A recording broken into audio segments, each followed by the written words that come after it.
ఏంట్రా నేను లేకుండా చూసి దిగిపోయావేంటి? రాజుగారు దిగిపోమన్నారండి. రాయడా వాడి బాక్సా కోట్ ఇప్పుడు ఎక్కేస్తాను ఉండండి.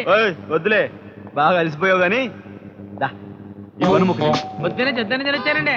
నన్ను ఇసిగించకరా చెప్పించేరా ఇందులో గుడ్డుంటారు కదండి. గుడ్డా నా బాక్సా నో తెరో తిను తిను. మీరంతా ఇలా అడ్డగాడిదలా బలిసిపోవడానికి బద్ధకంగా తయారవడానికి కారణం ఈ టేబుళ్ళు కుర్చీలే.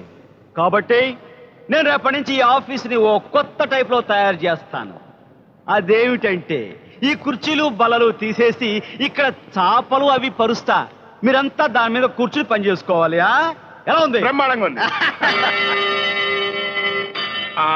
బాగా నటించేవా జానీ.